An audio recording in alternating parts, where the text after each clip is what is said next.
Hai, nama aku Kiara, dan hidupku hancur berantakan waktu sahabatku mati dan meninggalkanku video mengerikan. Waktu kecil aku nggak punya banyak teman, tapi aku selalu punya Sloan. Dia anak yang ramai, lucu, dan dia selalu menghidupkan suasana. Tapi waktu kami masuk SMA, dia mulai agak menjauh. Dia makin sering keluyuran, dan aku tetap berusaha untuk berteman sama dia. Jadi waktu dia mau bolos sekolah terus-terusan, aku ikut dia. Waktu kelas 11, kami bolos semua kelas fisika selama seminggu. Setiap hari kami pergi dan beli makanan, tapi Sloan jarang makan. Dia terlihat capek dan takut, tapi sebelum aku sempat tanya kenapa hal itu terjadi, orang tua kami tahu kalau kami sering bolos, lalu HP dan komputerku diambil. Beberapa hari ke depan adalah hari paling membosankan dalam hidupku. Dan ini lebih parah lagi karena Sloan gak masuk sekolah. Aku tanya semua orang apa mereka tahu dia kemana. Tapi gak ada yang tahu. Yang mau aku lakukan itu cuma chat dia dan tanya apa semua baik-baik saja. Aku takut orang tua dia pindahin dia ke sekolah lain. Lalu beritanya tersebar. Kepala sekolah mengumpulkan kami di satu ruangan dan bilang kalau polisi punya kecurigaan kalau Sloan sudah meninggal. Mobil dia ditemukan di tengah hutan dan ada barang-barang di dalam mobil yang membuat mereka ragu kalau dia masih hidup. Kepalaku berputar, sahabat terdekatku di dunia sudah meninggal. Dia satu-satunya teman dalam hidupku dan seseorang melakukan ini ke dia. Aku nggak percaya. Waktu aku coba ngomong ke polisi untuk dapat informasi lebih, dia nggak mau jawab. Dia tanya apa ada orang yang mau menyakiti Sloan. Tapi aku nggak kepikiran siapapun, nggak ada yang benci Sloan. Aku pulang dengan sangat terpukul. Setelah ibuku tahu apa yang terjadi, ibu menghabiskan waktunya untuk menghiburku. Aku nggak tahu aku bisa nangis separah itu.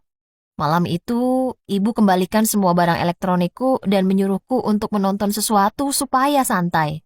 Waktu aku nyalakan HP-ku, aku menangis lebih kencang lagi. Wallpapernya aku dan Sloan tersenyum. Aku nggak percaya dia sudah nggak ada.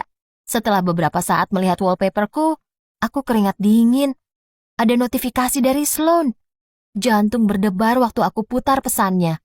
Itu dikirim di malam terakhir aku lihat dia. Yang ternyata adalah malam terakhir semua orang lihat dia. Itulah saatnya duniaku runtuh. Itu bukan video Sloan ngomong. Itu video bapaknya teriakin dia. Videonya bergerak di sekitar kamar dia selagi mereka berantem. Bapaknya berdiri di depan pintu, dan Sloan seperti sedang mengepak pakaiannya ke dalam koper. Di sepanjang video, bapaknya terus teriak dan Sloan menangis. Videonya hampir selesai dan aku dengar Sloan bilang, "Bapak bakal menyesal besok." Bagian terakhir video itu adalah wajah Sloan dengan air mata yang mengalir di pipinya.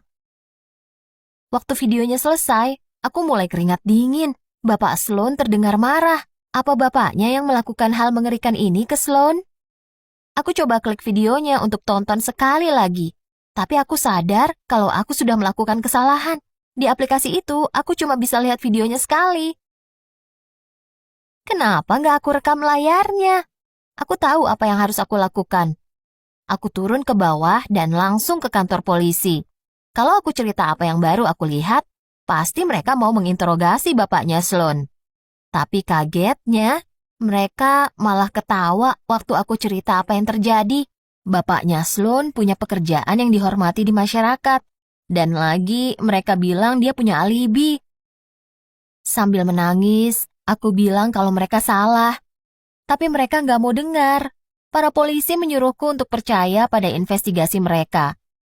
Tapi aku nggak ngerti gimana mereka mengharapkan aku untuk percaya sama mereka kalau mereka nggak mempertimbangkan semua bukti.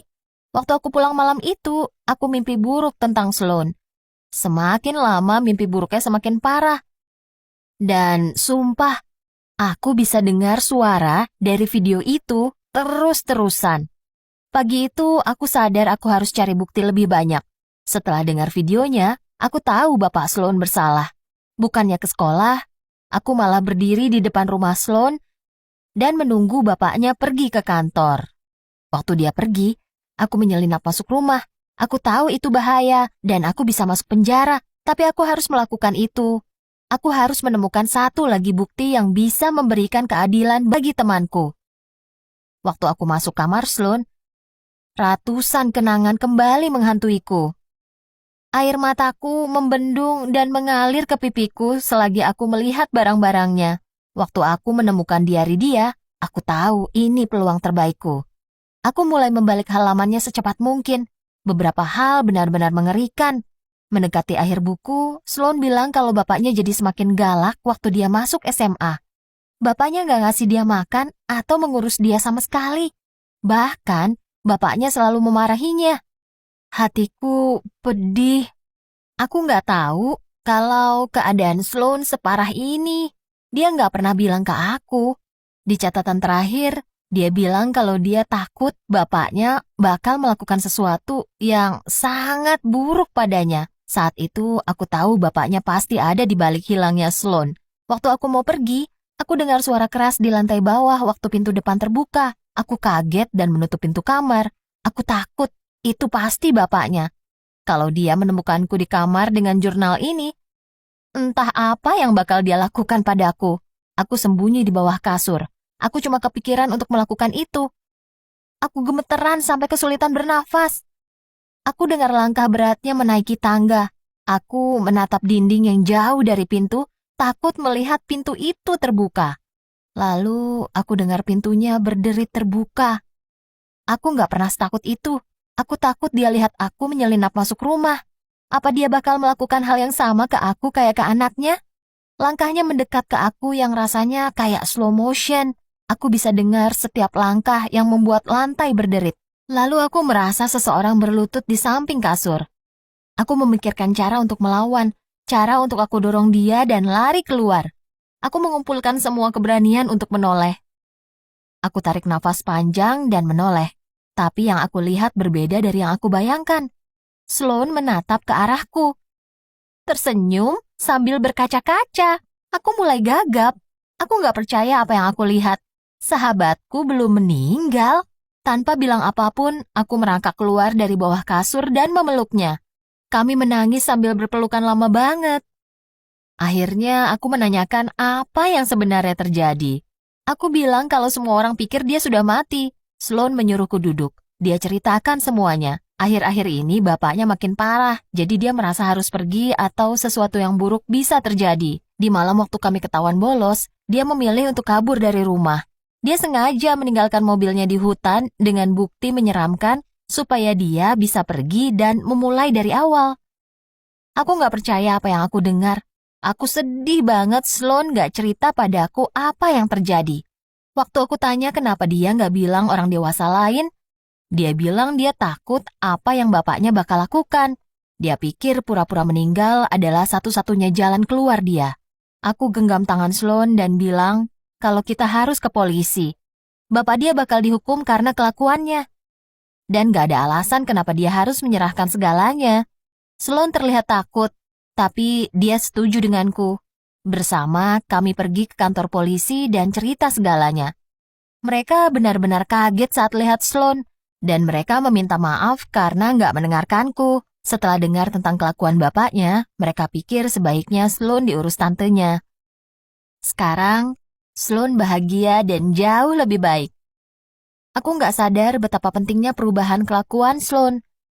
Tapi aku bersyukur aku bisa bantu dia ke lingkungan yang lebih bahagia dan sehat. Sekarang dia tahu kalau sebaiknya memberitahu orang dewasa apa yang terjadi. Dan aku tahu betapa pentingnya untuk benar-benar ngobrol sama teman-temanku tentang hidup.